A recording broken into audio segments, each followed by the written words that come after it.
Okay, so far we've calculated the pH of strong acids, weak acids, strong bases, and so our last task is to calculate the pH of a weak base.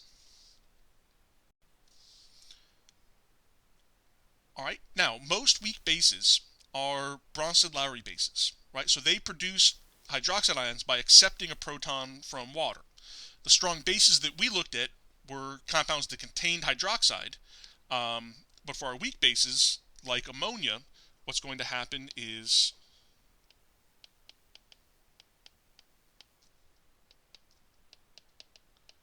when I dissolve that in water,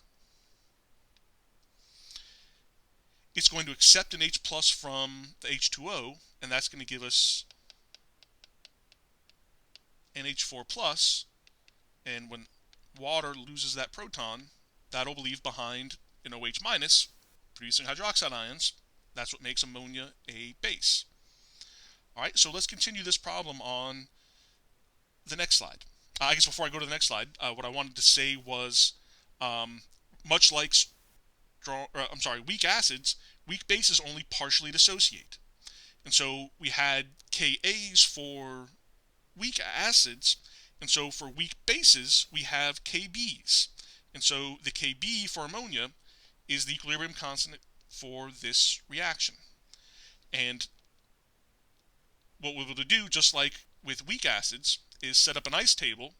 The equilibrium hydroxide ion concentration can be calculated from the Kb, and if I have the hydroxide ion concentration, we know how to get the pH. Alright, so let's rewrite our equation for the dissociation of ammonia, or it's not really dissociation, but the acid-base reaction.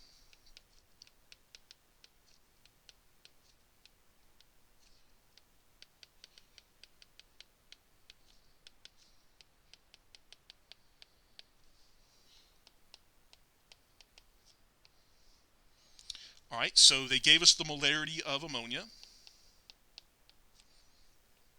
Again, we don't care about the water. We have no ammonium ions or hydroxide ions to start with.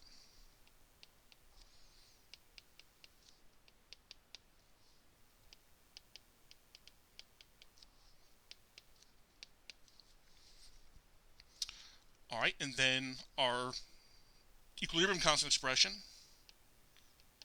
is going to be Kb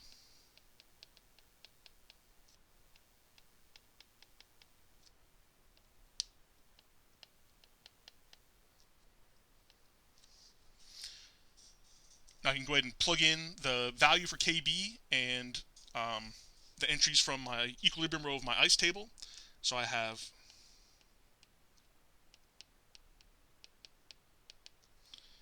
I'm going to have x times x in the numerator, so I'll just write that as x squared.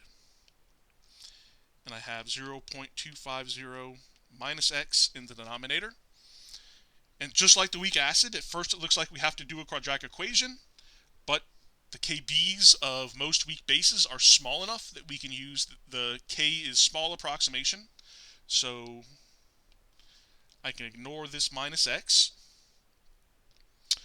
So then to solve this, I need to multiply both sides by 0.25. And so on the left, this gives me 4.4 times 10 to the minus 6 is equal to x squared. Take the square root of both sides. And so x is 2.10 times 10 to the minus 3. And remember that that is the hydroxide ion concentration at equilibrium. So we now know that OH minus is 2.10 times 10 to the minus 3. So we want to get the pH from that. So first I'll calculate the pOH.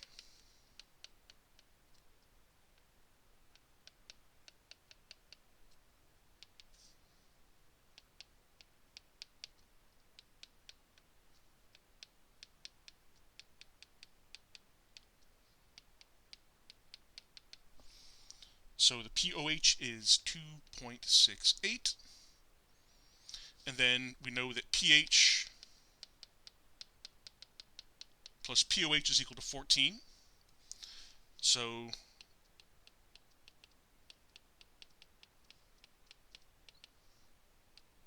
14 minus 2.68. The pH is